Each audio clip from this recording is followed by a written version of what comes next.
Hey guys, ZR Car here, back with another video.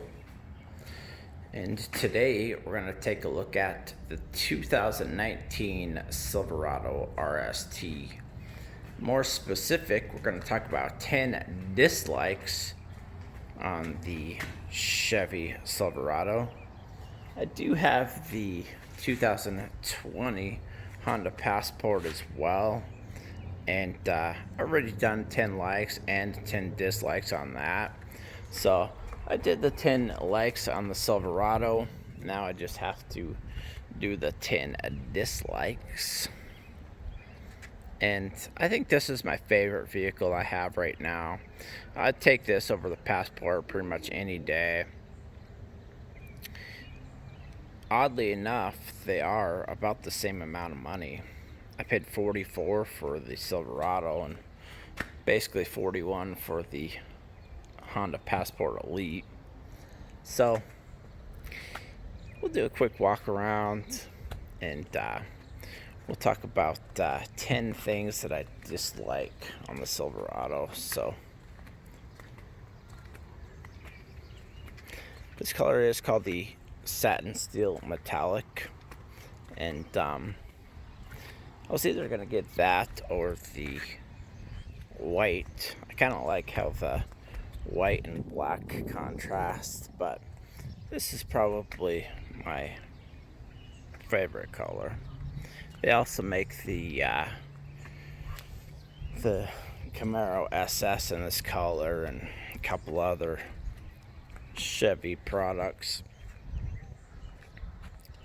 So the first thing, this truck is a little taller, especially the hood. If you can see, there's about, 3 or 4 inches of extra hood height there. And compared to the outgoing model, it's kind of a little bit harder to see out of. The visibility is just a little bit less than the outgoing model. Kind of show you an interior view. So you wouldn't think it changes that much, but you can definitely tell, especially if you've spent a lot of time in the outgoing model. So that's number one. And the number 2 dislike for the 2019 Chevy Silverado RST is actually right there. So the differential has I think they call it an anti-spin function, and it's traditionally known as the G80 in the GM products. So it works, don't get me wrong, but that rear locker, I'd prefer to have some kind of more sure way to lock it, like possibly a electric or even an air locker. I think would be a lot better. So the G80 is actually the order code for it. The anti-spin differential. So one of the things that that I kind of don't like is it has to kind of sense a difference between wheels. I think it's 120 RPM difference between wheels. And if you guys ever done any four-wheeling and stuff like that, you'll definitely know that sometimes that momentum is huge, is a big factor. So if you already know that you're going to need the locker, and it'd be nice just to hit that button and get that locker engaged before you actually need it. So that was number 2. Number 3 out of 10 dislikes is right here. So it only has a 24-gallon fuel tank, and that'll get me about 400 miles. So a bunch of other manufacturers are getting up to 600 miles because they have that larger tank. They've got that like a 36 gallon for Ford and a 38 gallon for the Tundra. So that extra couple hundred miles, that's a big deal. I don't know if they put the small tank in here just because they want to keep that tow rating up. I think the tow rating's like 9639, something like that on this. So maybe they just wanted to keep that tow rating up. It's hard to tell. Really like this interior. Just wanted to kind of let you guys check it out so you're not totally bored. Number 4 kind of has to do with gas still. It's the gas mileage. So I'm getting about, I think it's about 17 miles to the gallon. Let's jump in and have a little look.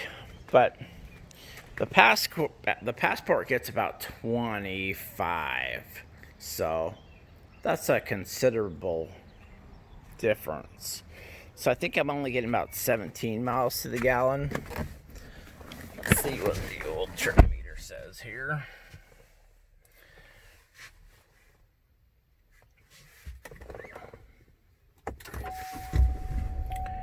Not sure if I have to start it, probably not.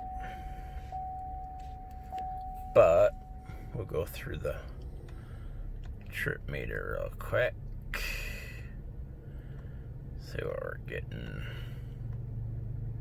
Yeah, so I thought it was about 17, and it is 16.9. So that's not terrible, but it definitely is not 25 miles to the gallon, to say the least. That's a big difference in the passport.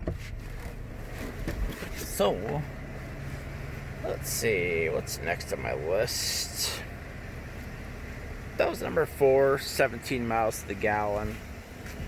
Number 5 is no walk-away auto lock feature. So I got used to it in the passport. You walk away and it automatically locks. So a couple times I've had to double back and come lock the truck because it didn't auto lock when I was used to it.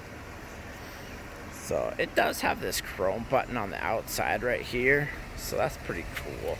Like I think it has it on all the doors, yeah. So at least it has that, but you still have to remember to push it, otherwise it's not gonna lock.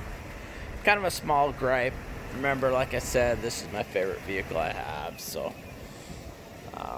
take that with a grain of salt. Number 6, the frame is bouncy and reverberates.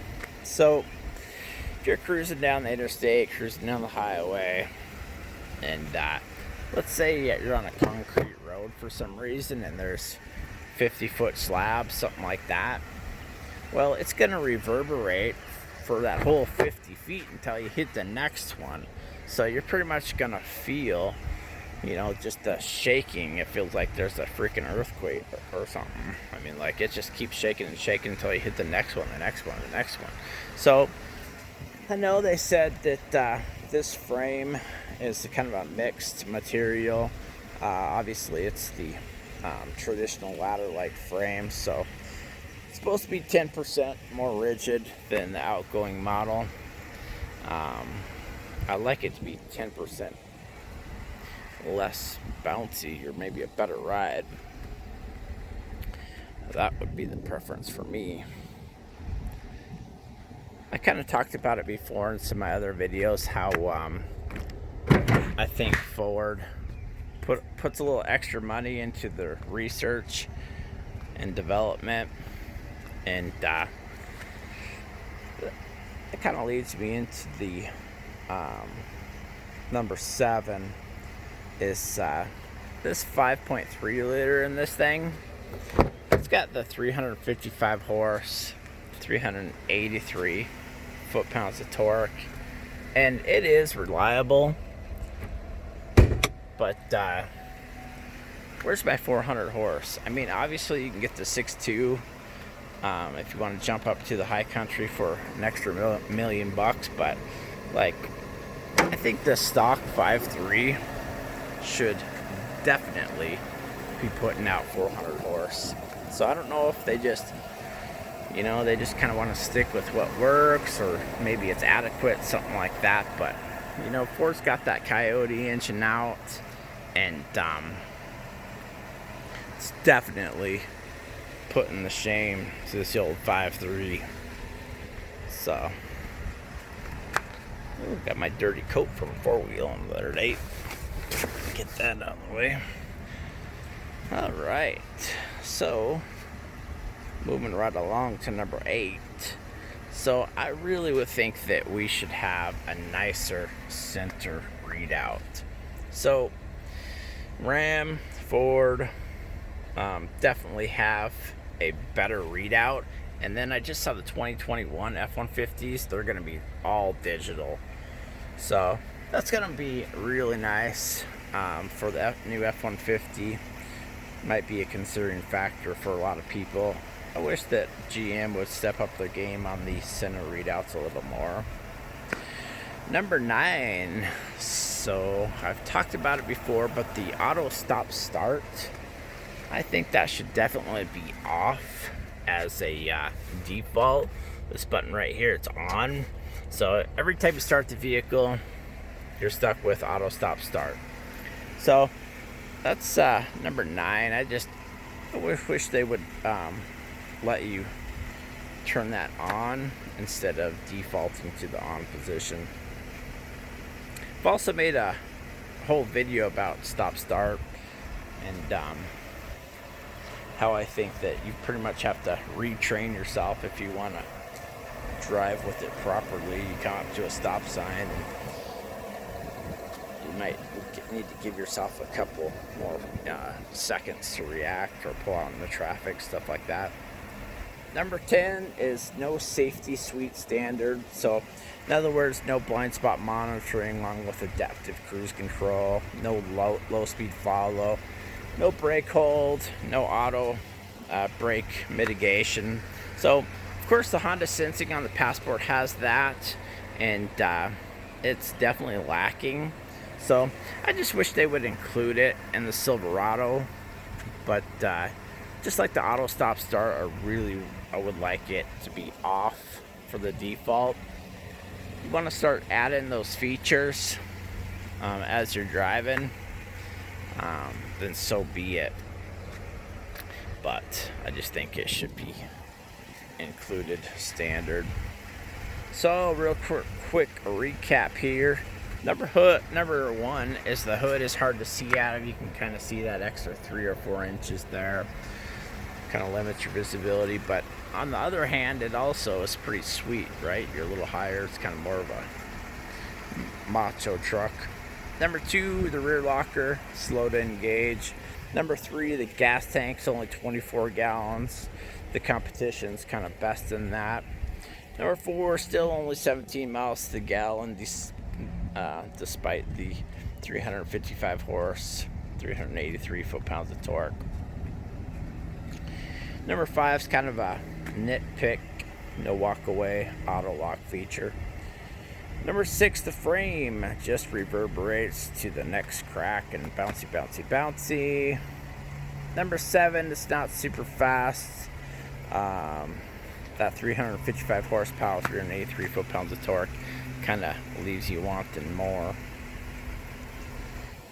Number 8 should have more digital instrument cluster. I'm pretty sure we'll see that soon, especially since the new F-150 just came out with it. Number 9, the auto stop start should be off as a default. Number 10, where's my adaptive cruise control? Where's my lane keep assist? And if they make it, I want it to be good. Like, we have freaking cars that drive themselves, for crying out loud. You know what I mean? So make it good if you're gonna add it, and keep it off in default so it's not so intrusive. Anyways, guys, make sure to like and subscribe. Trying to get to that 1,000 subscribers. Really helps me out. That was the 10 dislikes on the 2019 Chevy Silverado RST. For some reason, everybody likes to see the Passport better, but this is definitely my favorite vehicle I have. Well, it's the July 2nd, so everybody have a good 4th of July, and thanks for watching. See ya.